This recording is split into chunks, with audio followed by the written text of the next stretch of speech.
Welcome to our series called Invite, Invest, and Inspire. We are trying to educate attorneys pursuing leadership opportunities within the PBA. The topic for this session is elevating your practice and your leadership, the power of committees and sections. I am a former chair of the family law section, and that's why I'm moderating this program. And we have with us today 3 members who are very active in the PBA, who are going to discuss their roles professionally and within the PBA and give us some information. Before we begin, I just want to quickly highlight the Leadership Resource Committee. As I mentioned, it's a newly formed committee within the PBA, and it is a resource for members who seek leadership positions within the PBA. We've published and will continue to update the PBA Guide to Leadership. I believe you probably received a link to that in one of your emails, and Maddie will probably pop it into the chat if I know Maddie well enough here. We're trying to present some programs like this to show different pathways to leadership in the PBA, and you'll get an evaluation form afterwards. We really encourage you to fill that out. We listen to all of your ideas, and that helps us in planning our programming going forward. So as we start, I'm going to introduce our speakers and let each of them introduce themselves and let you know what committees and sections they're involved in the PBA. Why don't we start with Jada?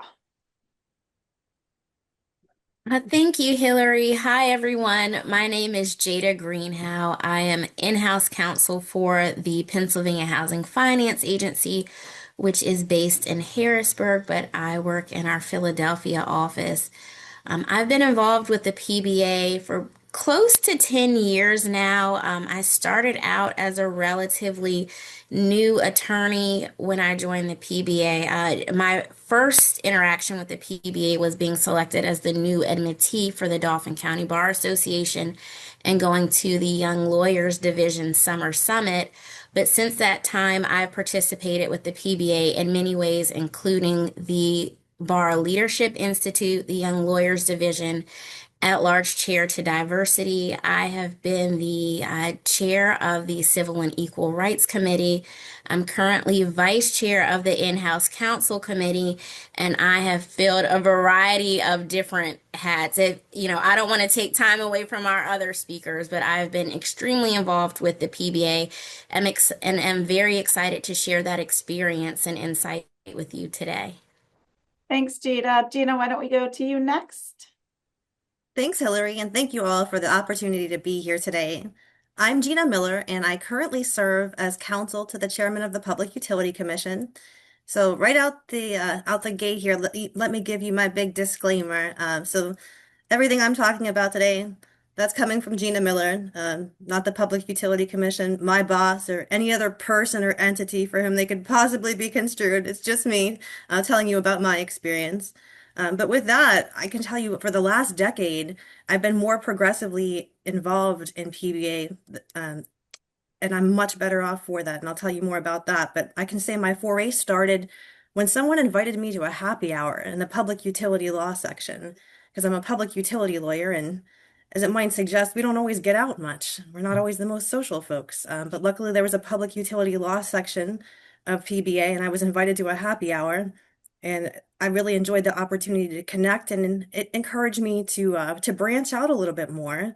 Then someone invited me to go to Commission on Women in the Profession. I just always say WHIP, to go to the WHIP retreat as a guest. A friend of mine asked me to go to that. And when you're driving to a place and you say, why did I say yes to this? I thought that the whole way there. But when I got there, I had a fantastic time and I was hooked, and I became progressively more involved in WHIP. So I became a chair of the Public Utility Law section. Then I worked my way up to currently serving now as a co-chair of WHIP. And then I dabble in a few sections where I'm a member too, just to test the waters out. So I just can't quit PBA. None of us can, Gina. And with that, let's turn to Jerry. Unlike Gina, I'm a very social person, and people anticipate that because I'm a family lawyer. My name is Jerry Shoemaker. I'm a Hangley, Aaron, Chick, Siegel, Pudlin, and Chiller. As Hillary can attest, we had a big social event this past weekend, which was the winter meeting for the family law section, which was Friday to Sunday. We had great turnout. It was a wonderful event. I became involved in the Bar Association really through pressure from my firm when I was a very young lawyer 25 years ago. My firm members really pressed for us to be involved in bar associations, both local and statewide, as well as nationwide. And through that, I have become a Zone 9 delegate to the House of Delegates. I'm also co-chair of the Credentials and Admissions Committee, and I serve currently as the chair of the Family Law section, and I've served previously as the chair of then it was called the GLBT Rights Committee, and now it's called the LGBTQIA plus Rights Committee, I believe. So I've been involved in PBA really since about 2002 or three, and I will continue until I retire, which is who knows when. Awesome. Jerry, you said that your firm had encouraged you to join and get involved in the PBA. What was sort of your initial, like what motivated you beyond that once you saw what PBA had to offer? What really motivated me is in family law, we deal with very difficult cases all the time and often very difficult clients. And what I found was that when I would go to a family law section meeting, everyone was very cordial. And it was that really made it important, I think, for people to do this because we understand that those relationships that we have, for example, I have cases against Hillary, those relationships that we build through the Bar Association will be the roadmap for how you practice with other people and how you can get along and play well in the sandbox. Because while your clients are here for a limited time, those professionals that you encounter through the Bar Association that are in your practice area are there for your lifetime, your professional lifetime, and become your, as Hillary can attest, again, you're very good friends. Hillary's my best family law friend. And we do have cases together, but it all works out in the end because we know how each other practices, and it does lead to the collegiality that I think is necessary to practice law and to make ourselves not insane practicing family law, right? So I think that's helpful too. It's a mental health check for us. Jada, what encouraged you, motivated you to join in the early stages of your PBA involvement? Sure. So I'm an in-house attorney. And so as an in-house attorney, my interaction sometimes with other attorneys is very limited to those that are practicing with me. So I was seeking to really build relationships within the profession beyond my own practice areas and my organization. And I was also seeking mentorship, and that I can certainly say that mentorship is something that has been really valuable to me in my career and something that I really gained from my exposure to the PBA and joining committees and sections. I think the benefits of joining committees and sections are, the list is too long to name. I know we'll get into that deeper here, but I would say that what really inspired that was seeking to grow my career just beyond where I was and building those relationships. And what about you, Gina? Other than being invited to things and realizing once you get there, it's a great place to be. I think for me, I was really looking for continued professional development, skill development, mentorship. At the time, I really started to become involved back in 2015. Where I was working, I worked with a great group of colleagues, but when the day was over, they were out. And I didn't really feel there was anyone to go to have the hard conversations or maybe to ask a question about an assignment or a way of approaching a case. And I just felt like I needed more skill development that I could get in that job. And I knew friends who had become more involved, and they just seemed so polished. They had great skills, and I wanted to find ways to continue to develop my skills outside of the workplace. I initially entered the practice of law as a young associate at a busy law firm for 2 years, litigating cases all across the state. So I felt like I gained a lot of experience in that. But then I moved to a position where I wasn't in court often and where I wasn't making those arguments. And I felt like I was getting rusty. I wanted a way to stay stay abreast of legal developments and just something extra outside of the workplace. So that really motivated me. And Gina, following up to that, how does being involved with committees and sections within PBA help to develop leadership skills? Well, I think that's a great question. And for me, it's really been so very helpful. It's the ability to interact with others and to take ideas and move them forward into action. So I'll talk about the Commission on Women in the Profession, or WIP. So I joined WIP, I think in 2016 as a member, and then over time I became part of planning committees. I helped plan a virtual spring conference. It was going to be in person, but the pandemic kind of derailed that. But again, learning how to adapt, plan a program, reach out to people who are outside of my comfort zone. The people that were on our panel for the spring conference program were very esteemed, impressive folks. So the ability to interact with those folks, to learn from them, to plan a presentation featuring them, learning how to plan, pivot when things go wrong. So the substantive information, obviously, it's all tied to the practice of law. But to me, the real value that you couldn't get in the office is the ability to plan those things, interact with others, consider other people's opinion, and build from it. Build something that's worthwhile and that educates others. And that's really taken me so far in the practice of law. Those skills translate. Jada, what leadership roles have you found sort of exist within committees and sections? And what are like are there roles that you jump right into? Are there roles that, you kind of lead up to? What does that look like from your perspective? So I think there are some roles that you can jump into. So getting involved in a committee or a section is very easy. Anyone can join. You go onto the PBA website, you pick your area, and you sign up for it. So that's a threshold matter. It's very easy. But once you get there, there are various ways to become involved. So for me, I joined the Civil and Equal Rights Committee. And the minute I joined, they said, hey, become a part of our CLE subcommittee. And that really touches on what Gina just mentioned, planning a program, reaching out to people that you're not comfortable necessarily reaching out to because you don't know them.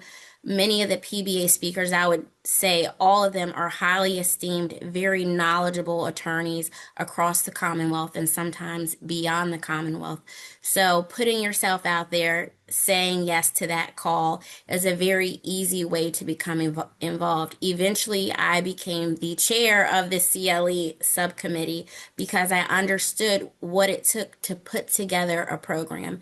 And obviously, there were people there that really helped teach me how to shape that programming. And that's kind of where exposure and experience comes in. You get to work with other attorneys that are experienced in that area and grow from what they're able to share with you. Eventually, after spending some time with the CLE subcommittee, I became vice chair of CERC and then eventually a co-chair, right? So I kind of moved throughout.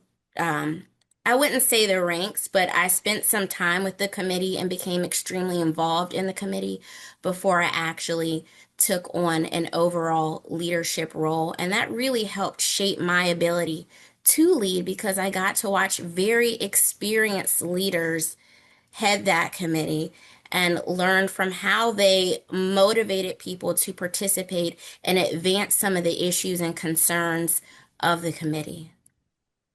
So it sounds like, Jada, you had some like little small bites first at leadership and then were able to move up sort of through the ranks, like you said, until you became chair. And in that regard, Jerry, do you want to talk a little bit about what your experience has been and what you've seen as like the different types of leadership roles within a section or a committee? Sure, it's very similar. I will say with the GLBT rights organization, it wasn't as pronounced as the family law section. I think there are just substantially more members of the family law section, so it's a little bit different. So I'm going to talk more about the family law section than the LGBT rights committee. In the family law section, there are so many people behind the scenes running the show. It's well,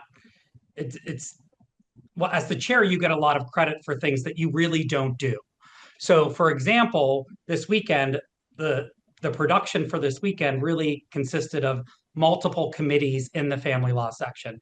The programming committee, the sponsorship committee, the membership committee, the roles committee, the legislative committee, and then there are sometimes subcommittees in those committees. So the way I started with the Bar Association is I was on the program committee, which is really the committee that's in charge of producing all the CLEs for the winter and summer meetings, which are not insubstantial.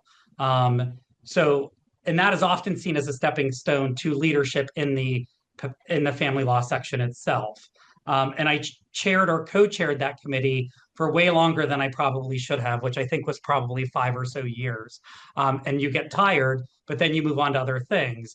And what I did is I started not as the co-chair of that committee, but as just one person who was planning one CLE for each meeting, and then eventually moved up to co-chair that committee on programming, which is then just herding cats of all the other people that are planning the programs, making sure materials are in. And then ultimately I got into leadership, which in the family law section is about a 6-year process to get to where I am today, which is the chair of the family law section. So none of it happens overnight. It's all very laid out. It's a process, but I will say one of the things that came up earlier, which I think is really important, is in leadership you always have to push yourself. I think you should never be 100% comfortable going to something or being in a room. I don't think that's good for anyone. I think there should always be a little bit of anxiety, if you will, about going to meetings, how it's going to work. For example, one of the things that I always did in growing up as a younger lawyer, and even still today, is I always identified, and Hillary's heard me tell this story before, I always identify 2 people in the room that I don't know. And I make myself go over and talk to them. And it's not comfortable. It can be awkward, but I will tell you it's the most rewarding experience because it does bring people into the fold, make them feel welcome in the committees and sections. And it also makes me feel good about myself that I'm learning new people, and these people could be resources for me in the future. So Jerry's piggybacking on that a little bit. How would you say being involved in a committee or section has helped you grow your practice? I think it's a number of ways. So the first way I talked about already, which is being against someone who you consider to be your friend. And there is a comment in the chat that says, you can be friends, but you're still a zealous advocate for your clients. And that's Hillary can attest to that. We have had several cases together. Neither one of us are selling our clients down the river, but it ultimately takes a lot of the emotion out of our practice. Our clients are emotional. We are not. Hillary and I can be objective about our case. This is the realm of the possibilities of where things are going to come out. So I think it's really helped me develop my practice in that way, which is when I approach a lawyer, I always assume it's going to be in that same vein for them. We're both trying to get to a resolution that makes sense for both of our clients. Another way that it's really helped me, well, 2 other ways, is educationally. I find that CLEs, I'm always learning something new in relation to family law. Number 2, I always find that when I go to these meetings or the winter and summer meetings specifically, I'm meeting new people who are in that area that we utilize outside of family lawyers. So for example, we use a lot of people who are business valuators or forensic accountants in our field. And I find that it helps me develop those relationships as well. So for example, on Saturday night during our winter meeting, a bunch of 21 of us went to dinner, which included hearing officers in the court, lawyers, business valuation, and forensic accounting people. And we all went to dinner together, and it was a fabulous experience. But that's a way to help your practice as well. What about you? How have you found being involved in committees and sections has helped you grow your practice? Well, I think I want to piggyback off of what Jerry said about how you should always be a little bit uncomfortable. I totally agree with that. But I think what's nice about the committees and sections, it's just a little bit uncomfortable if you're not the most social person. I can be. It depends on the day for me. But if you find yourself not in the situation of being the most social person and the idea of going to a happy hour terrifies you, or going to an event, that means you should go. That fear is telling you something. You need to put yourself out there and have the experience. You don't have to face a firing squad, right? But I think that gets to, what has been the benefit to me is this came from one of the podcasts I listened to when I cleaned my house, but this really resonated with me. Confidence is the willingness to try, right? to me, I think that's a perfect definition of confidence. Joining the committee and section in a small way gives you the ability to try to do something that you're not going to do in your everyday life. And you build from that. I think I mentioned I went to a happy hour once, and a few years later, I was the chair of the section. Well, that happened because of my willingness to try to join the committee, try to go to the happy hour, try to get to know people, try to become a council member, try to learn as much as I can and keep building from it. And you can use that as much as you want to. You can tailor your involvement. Confidence is the willingness to try. Means maybe you try a couple different sections and see which ones you like. I just think for me, the confidence has translated into my work. I gave you a disclaimer about my work at the beginning because I said my work opinion can't come here, but unfortunately it's sort of lopsided because my PBA confidence and skill set does get to come to work with me.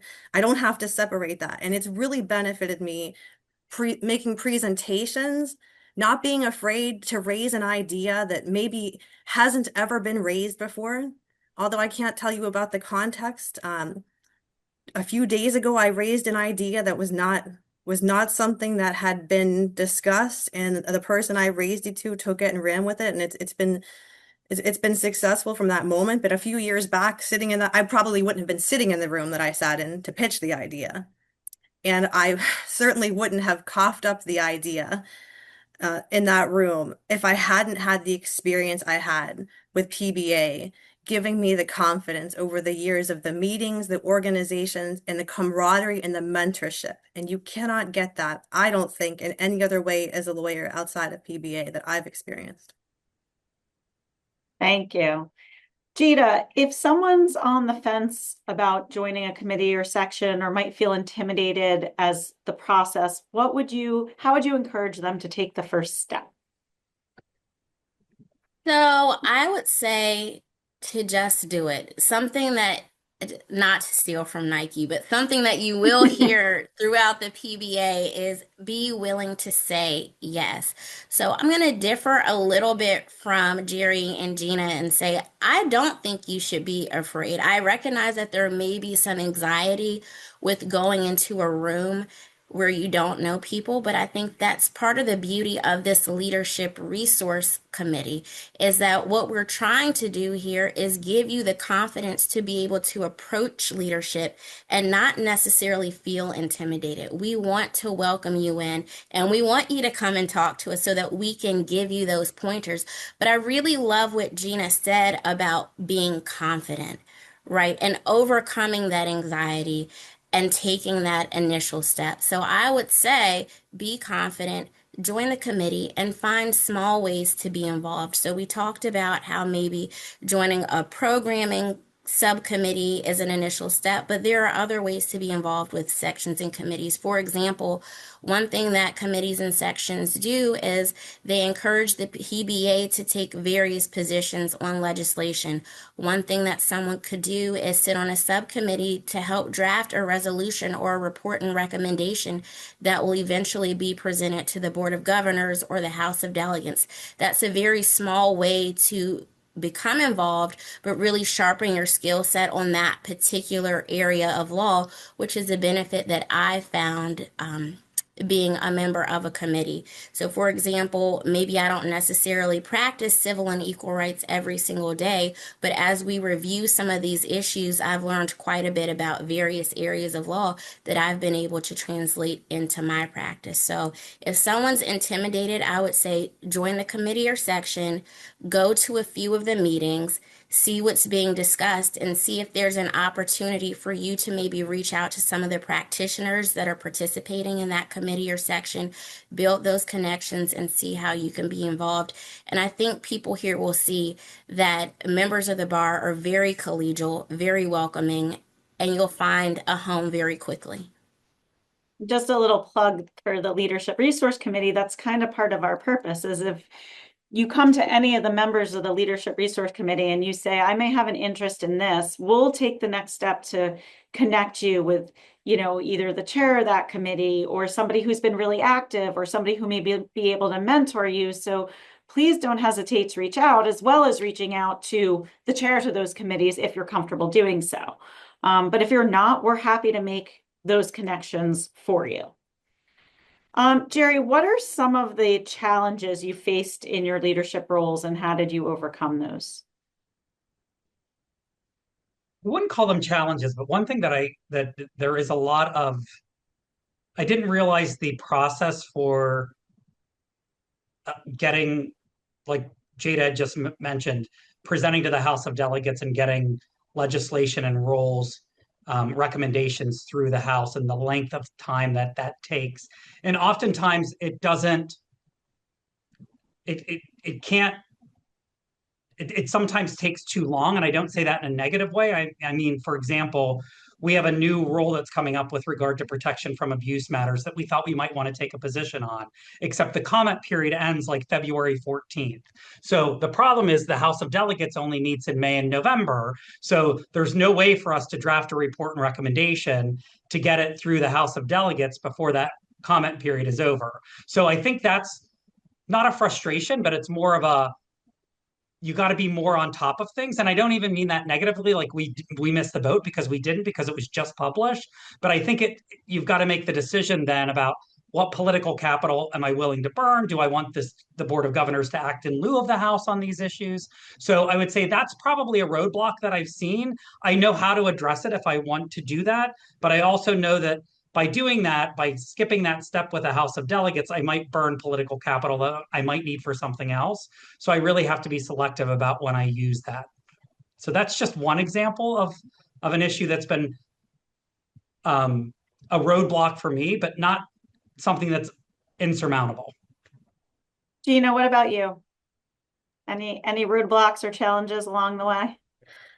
I would say for me, there's two really. Like the first one is time management, and I'm going to venture a guess to say that all of us here and all of us listening have those challenges. But what I found is when you're working with a section or a committee, you are working on as a team. So you know what? If you get pulled into court at the last minute, if something comes up, someone's sick, you help each other out. So it's not a time management commitment that is insurmountable, and it certainly is not one that you take on alone. So I just wanted to put that out there. But sometimes when you're looking at your day and realize how much is crunched in there, it can feel a little overwhelming.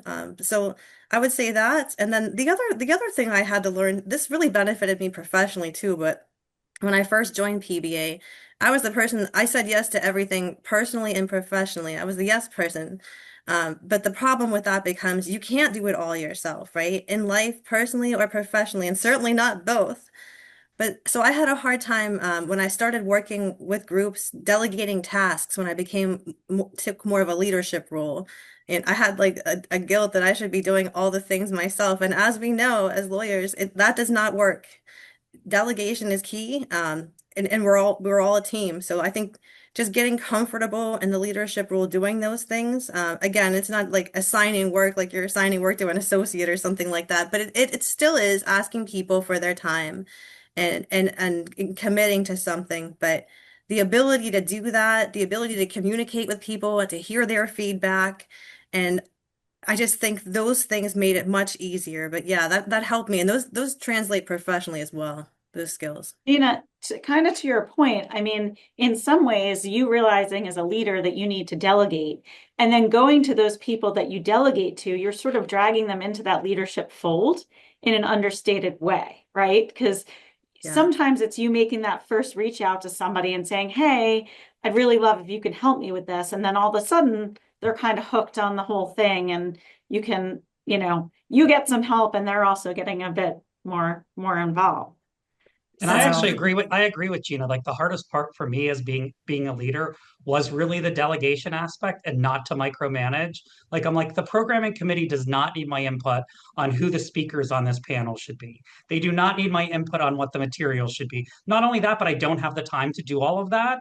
But I think it's a hard lesson to learn, not hard, but it's a process where you learn that I'm going to trust the people that I put in charge of these committees because I know who they are and they're going to do right by me.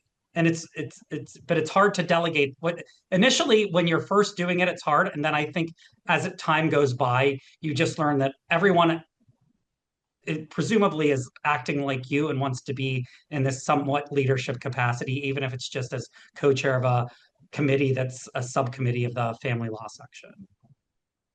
Jada, given how busy we all are, like Gina and Jerry both just said, how do you manage to balance all your leadership roles, your, you know, real job and your personal life, and do it all in a way that you feel, is satisfying to you? Yeah, I think that can be a difficult task, particularly if you have the problem that Gina and I have, which is saying yes to everything. I think the very first step is to understand the time that you have available and do not accept more than you can actually handle. People will be understanding when you say, no, I'm just not able to do it, because there's value to saying yes, but there's value to being able to perform if you do say yes, right? So we want someone to be able to complete the task, not just necessarily agree to do it. We want your participation, and we want that participation to be meaningful. So understand your time commitments and really only say yes to what you can. Beyond that, what I try to do is carve out a particular couple of hours where I spend time on just PBA focused tasks. And it may be several hours over the week where I say, okay, I know I have this meeting coming up next week. What do I need to do to be prepared for that meeting or competent to speak on the topic next week? So I'll carve out a couple of hours and focus on that task. And that's typically what I do throughout the day, even professionally, is if I know I have an assignment that has a timeline, I'll allocate a specific amount of time for that particular task. Now, usually things take longer than I think they do, so I do build in a bit of a buffer there, but that's the best advice that I can say is just allocate your time accordingly, but also make sure you carve out time for those family responsibilities, because you cannot leave that out. Mental health and building your family and making sure that you have that connection with your family is also very important. So I wouldn't necessarily say allocate time for your family, but what I would say is make sure that some of your other tasks don't cause you to neglect the time that you need to spend, whether it's self-care or with your family or socially. Jerry or Gina, anything you want to add on sort of balancing leadership and law and life? Yeah, I will say I'm very much like Jada. Like when I'm home, I'm home. I'm not, if it's not on this phone, I never take a laptop anywhere, not to a meeting, not to a PBA meeting, not to anywhere. If I can't do it on my phone at night, it's not getting done. And it allows me to shut off from the practice and to recoup and revive myself for the next day. And I do find that finding what is good for you. Some people are exercisers; they want to go to spin classes, they want to do these things, and if that's what you need to do to revive yourself, take the time that's necessary. I try not to do much after 6:30 or 7 at night and until the following morning. That's just the way I handle What that. about you, Gina? Anything you want to add? Yeah, I think a few years ago I sort of learned this lesson that there's not an infinite yes.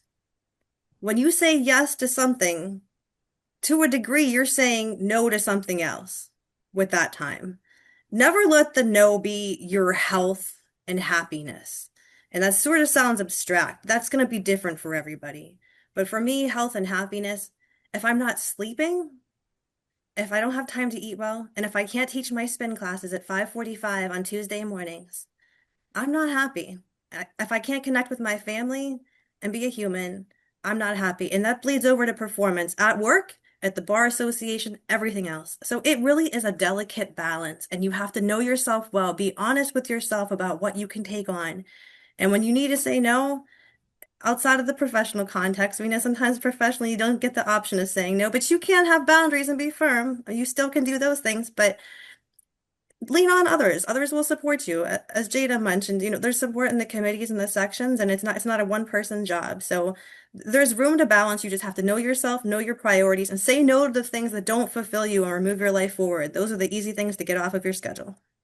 And I'll say one more thing on that front, which is you don't have to give an answer right away. So I'll give an example. I got an email from a professional, a judge, who's asked me to be on this committee. And I'm considering it, and it's been sitting in my inbox for about a week now, and applications are due at the end of this month. And I would love to be on this committee, but I'm worried that I don't have the capacity to participate fully. And I won't do it if I can't participate fully. So it's sitting there waiting for me to make that decision. And I'll make that decision by the deadline, and I'll either apply or I won't apply, and I'll let the judge know whether I decided to do that or not. But you don't have to give someone an answer right away. It's okay to say, let me look at my capacity and see if this works into my schedule. That's a really good point, Jerry, because I think, and Gina and Jada, I think you said this too. It's if you are going to say yes and be committed, because people are counting on you at that point to do it. So it's better to take the step back beforehand and determine whether or not you have the time. How, if somebody's from a more rural area, not necessarily one of the big cities, or someplace that's easy to get to for PBA meetings or something like that, do any of you have thoughts on a way that those individuals can get involved in our committees and sections? Gina? Just for Commission on Women in the Profession, we have been offering quite a bit of virtual programs, and we do virtual wellness programs, virtual CLEs. We're doing a spring conference on March 19th. Sorry, this is a shameless plug, but we are. And it's a virtual conference. So we are trying to offer more virtual programming for folks because whether you're rural or you just don't have the capacity to travel because you have young children, you're caring for older parents, or both, we want that virtual option to be available. So we're trying to have a good, solid mix of programming that's in person and virtual, and we're trying to move our programming throughout the state. We're starting a tour of the state. We're starting in Western Pennsylvania, but we're going to continue. So I say the virtual programming option. We're thinking of having a virtual book club, which I think would be really cool and fun, just a fun, stress-free way to do things. But we're also looking for more input. So we want to hear too what we can do better in that regard, because all membership is important to us. Jada or Jerry, anything you want to add to that? No, I think that's right. Virtual presence. Most committees and sections offer virtual attendance even at CLE programming. So I would say that's a good first step. But if you can make an effort to at least attend committee section day or the annual meeting to be in person once a year, you could try to do that, or see if the committee or section that you're interested in maybe has other practitioners in that area that might be willing to meet with you or have a happy hour. Sometimes committees and sections recognize that our practitioners are in different parts of the state and will make efforts to have events in that area, particularly the YLD, for example, has an event in every single zone every year. So that's an opportunity to connect. And the only thing I'll add, just as my experience with committees and sections, is there are usually some subcommittees like a legislative committee where it really doesn't require you to be present. It requires you to work with other people.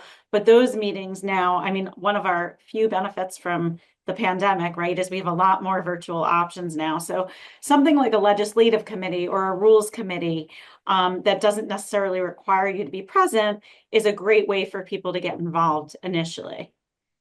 Yeah, so almost all of the committees in the family law section meet virtually. We have the two meetings per year, but other than that, they're meeting on virtual platforms on a monthly or bi-monthly basis. And also just ways for people to take advantage of programs like this type of program we're doing now. It doesn't matter where you are.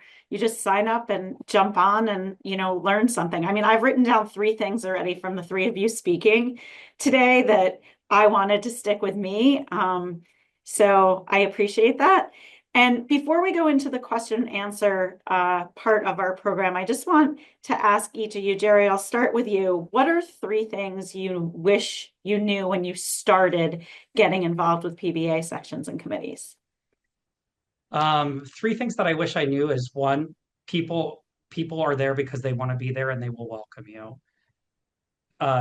2, don't be afraid to even approach the chair of your section, even though you may be one of 800 people in that section. That person who is the chair is there for a reason. He or she welcomes meeting new members. So at our winter meeting this past weekend, we put first time attendees have a blue badge on there, have a blue badge so that we know who's there for the first time. I think all of us in leadership have gone around to introduce ourselves to those people that have blue badges and pay particular attention to them because we want them to continue to be in the PBA. I know that's only 2 things, but I think those are 2 really important things. So I'll defer to You can Gina only and have Jake. 2 things. I won't only make have you 2. think of a third. Okay. I'll move to Gina. We'll see how many things Gina has. All right, I feel like there's a challenge for 3 now. We'll see. And Jada will have 4. My first thing is that, I wish I would have known perfection isn't required. When I started the practice of law, especially, I think you come out, you're so eager, but you're also so intimidated, or at least I was. And I think you feel you have to project this air of perfection, or you have to attain a perfection. So you don't have to be perfect and know everything about a subject matter to join a committee or section. When I joined the public utility law section, I sure was not a public utility law expert. So you don't have to worry about being perfect. Join anyway. I would say don't wait for the skills to join. Join to develop the skills. That's number 2. We're counting, Jerry. That's number 2.